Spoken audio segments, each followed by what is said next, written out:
j'étais en train de mettre un masque. Et la raison j'ai mis un masque, et vous allez voir que les prochaines personnes qui viennent vont aussi porter des masques.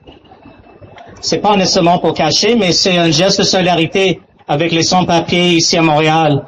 Dans les manifestations que Solidarité sans frontières organise chaque année, on a manifesté à Côte-des-Neiges, à Parc Extension, ici à Centre-Ville, Villery, Saint-Michel.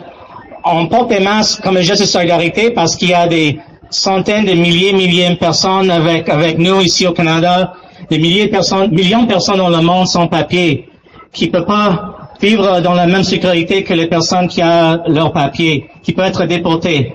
On a déjà souligné cette réalité, mais je porte cette masque avant les prochaines personnes. Si vous avez vos propres masques, vous pouvez porter maintenant aussi comme un petit geste de solidarité. Je vais passer le micro à Ross. Alors, juste hier, il y a eu un rassemblement devant l'hôtel de ville pendant la semaine de rentrée scolaire.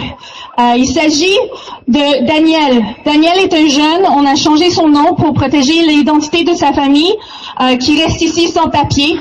L'année passée, Daniel est allé visiter son ancienne école pour voir ses amis lors de son anniversaire.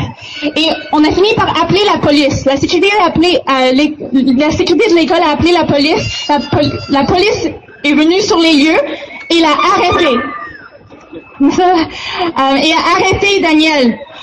Suite auquel il a été renvoyé vers Mexique. Le DF est la capitale, une des villes les plus dangereuses dans le monde. Alors, toute seule, sans sa famille, quelqu'un qui en fait a des problèmes partiels à entendre. Alors, on dénonce cela. On a manifesté hier pour non seulement revendiquer son retour à Montréal, à la place, à côté de ses familles, qui est sa place, mais aussi pour se questionner, les politiques d'exclusion qui se font à tous les niveaux. Ce n'est pas juste le gouvernement fédéral. Il s'agit des employés de la ville qui sont rentrés dans les écoles pour arracher un enfant de sa communauté. Et ça, on ne tolère pas. C'est ces genres de politiques qui se refassent à tout niveau, qui fait en sorte que les personnes arrivent ici, même s'ils arrivent ici, ils se font face à la précarité et à beaucoup d'insécurité ici.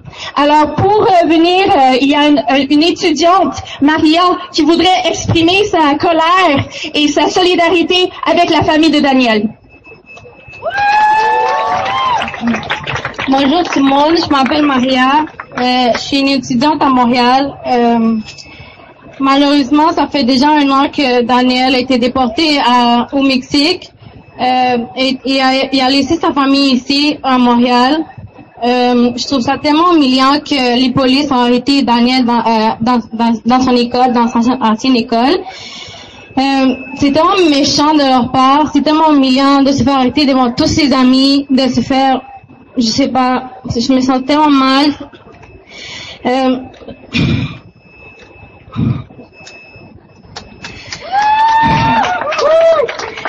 S'il vous plaît, on est tous pareils. Arrêtez de différencier tout le monde. On est tous pareils, sans papier ou pas. Personne n'est illégal. S'il vous plaît. Personne n'est illégal. Personne n'est illégal. Personne n'est illégal. Personne n'est illégal. Personne n'est illégal. Moi aussi, moi je suis mexicaine. Je viens du Mexique. Un pays qui maintenant souffre de la pire crise des droits humains dans l'histoire du Mexique. Mais malheureusement, le gouvernement canadien nous accuse d'être de faux réfugiés. Ils nous déportent, ça fait depuis l'année 2006, les avions complètes. Il y a presque 12 familles qui sont déportées mexicaines par jour.